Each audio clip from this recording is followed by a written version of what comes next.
Hi friends, आज है 21 अप्रैल और हम हाजिर हो चुके हैं आपके लिए करंट अफेयर्स को लेकर, जिसमें हमने कवर किया राष्ट्रीय, अंतर्राष्ट्रीय और विज्ञान और प्रौद्योगिकी से जुड़ी खबरों को। तो चलिए फ्रेंड्स, हम बढ़ते अपने सीजन में आगे और देखते हैं कुछ महत्वपूर्ण खबरों को। पर फ्रेंड्स, उससे पहले मेरी आप सबसे रिक्वेस्ट है कि कृपया हमारे चैनल को लाइक, शेयर और सब्सक्राइब करना ना भूलें। आज है 21 अप्रैल और 21 अप्रैल को हमारे देश भारत में सिविल सेवा दिवस के रूप में मनाया जाता है। इस दिवस को मनाने का प्रमुख उद्देश्य सिविल सेवा के प्रयासों और कार्यों को प्रोत्साहित करना। आखिर प्रोत्साहन किस तरह दिया जाता है, आगे चलिए देखते हैं। फ्रेंड्स, सिविल सेवा दिवस पर भारत के विभिन्न अधिकारियों को लोक प्रशासन उत्कृष्टता के लिए प्रधानमंत्री पुरस्कार प्रदान किए जाते हैं। यह पुरस्कार सिविल सेवकों के लिए प्रेरणा का काम करता है। यह पुरस्कार 3 श्रेणियों में दिया जाता है, जिसमें फर्स्ट श्रेणी में आपका आता है उत्तर पूर्वी राज्य और पहाड़ी राज्य, दूसरे में केंद्र शासित प्रदेश, तीसरी श्रेणी में आते हैं आपके बाकी बचे 18 राज्य। पहली श्रेणी में आने वाले राज्यों के नाम है असम, मेघालय, मिजोरम, नागालैंड, त्रिपुरा, मणिपुर, अरुणाचल प्रदेश। दूसरी श्रेणी में आने वाले राज्यों के नाम है दिल्ली, अंडमान निकोबार द्वीप समूह, चंडीगढ़, दादरा नगर हवेली एवं दमन दीव, लक्षद्वीप, पौंडीचेरी और लद्दाख। अब बात आती है कि आखिर सिविल सेवा दिवस 21 अप्रैल को ही क्यों मनाया जाता है, किसी और डेट को क्यों नहीं। इसके पीछे भी एक रीजन है। 1947 में सरदार वल्लभ भाई पटेल ने 21 अप्रैल को ही सिविल सर्वेंट्स के पहले बैच को संबोधित किया था। हालांकि सिविल सेवा दिवस 2006 से मनाया जा रहा है।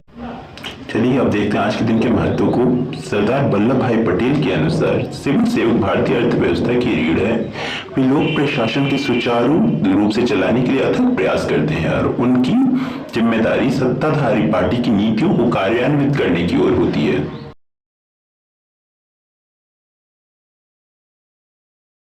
जैसा कि हम सभी जानते हैं कि चीन के बाद भारत सबसे ज्यादा आबादी वाला दूसरा देश है। संयुक्त राष्ट्र जनसंख्या कोष के द्वारा इस बार अनुमान लगाया गया है कि भारत इस साल दुनिया का सबसे ज्यादा आबादी वाला देश बनेगा। इस रिपोर्ट के अनुसार जनसंख्या के मामले में इस साल भारत चीन को पछाड़ देगा। यह रिपोर्ट दुनिया की आबादी की वर्तमान स्थिति और अनुमानों पर केंद्रित है, जिसमें सतत विकास के रुझान, चुनौतियों और अवसर शामिल हैं। इस रिपोर्ट में जनसांख्यिकी, प्रवास, संख्या, लिंग और मानवाधिकार सहित कई विषयों को शामिल किया गया है। प्रवास और जनसंख्या वृद्धि। अंतर्राष्ट्रीय प्रवास को कई देशों ने जनसंख्या वृद्धि के चालक के रूप में पहचाना जाता है।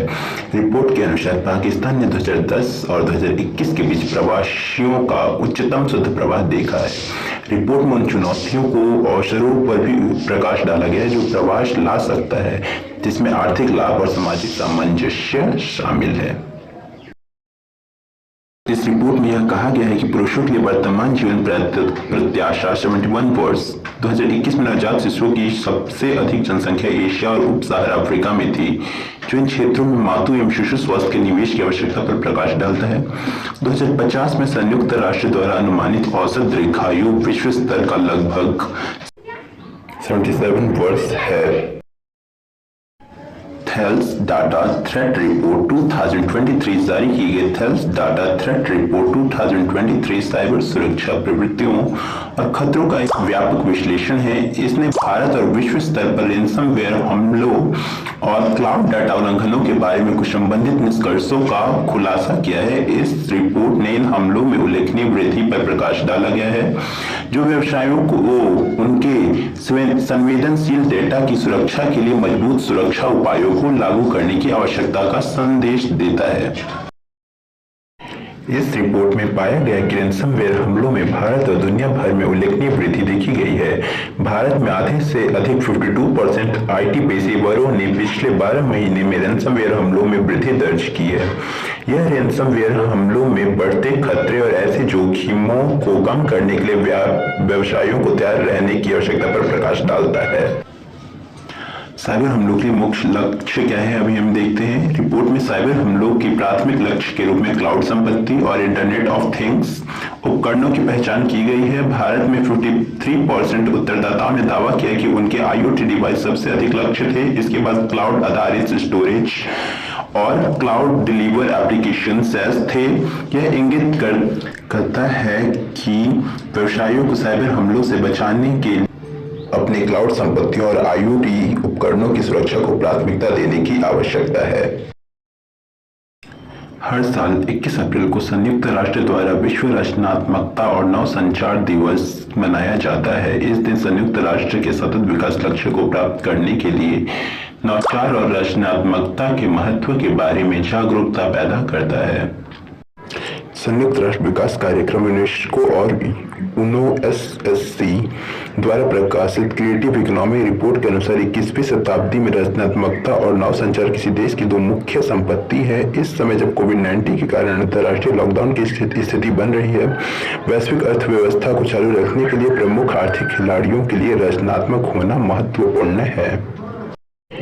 इस रिपोर्ट में कहा गया है कि रचनात्मकता, उद्योग और संस्कृति किसी देश की प्रमुख आर्थिक रणनीति होनी चाहिए।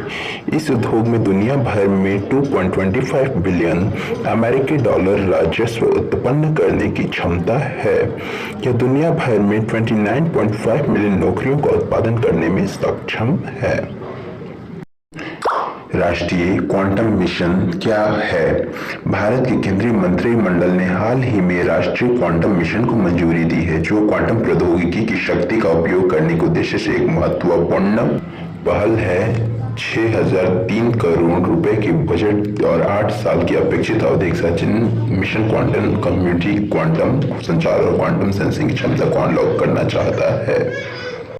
राष्ट्रीय क्वांटम मिशन के उद्देश्य। राष्ट्रीय क्वांटम मिशन एक बहुआयामी प्रयास है जिसमें 4 कार्यक्षेत्र शामिल है। पहले 3 कार्यक्षेत्र क्रमशः क्वांटम कंप्यूटिंग, क्वांटम संचार और क्वांटम सेंसिंग पर ध्यान केंद्रित करते हैं। इन क्षेत्रों में अति सुरक्षित सैन्य संचार को लेकर अत्यधिक सटीक एमआरआई मशीनों तथा विभिन्न अनुप्रयोगों में अपार संभावनाएं है। इस मिशन का उद्देश्य नई सामग्री और उपकरणों को विकसित करना जो इन मुख्य कार्यक्रमों का समर्थन करेंगे। यह समग्र दृष्टिकोण क्वांटम प्रौद्योगिकी में प्रगति की सुविधा प्रदान करेगा और भारत को इस क्षेत्र में एक वैश्विक नेता के रूप में स्थापित करेगा। क्वांटम मिशन का महत्व। राष्ट्रीय क्वांटम मिशन भारत के लिए एक महत्वपूर्ण मील का पत्थर है, क्योंकि यह देश को उन चुनिंदा देशों में रखता है जिनके पास क्वांटम कंप्यूटिंग, संचार और संवेदन के संबंधी अग्रणी प्रौद्योगिकियां हैं। वर्तमान में America, Australia, Finland, France, Canada और चीन ही ऐसे देश हैं जिनके पास समर्पित क्वांटम मिशन है। हालांकि इन देशों के विपरीत जो मुख्य रूप से अनुसंधान और विकास के चरण में है, भारत का लक्ष्य निरंतर वित्तपोषण के माध्यम से अनुसंधान संस्थानों और उद्योग से विशेषज्ञता को जोड़कर उनके बराबर होना है।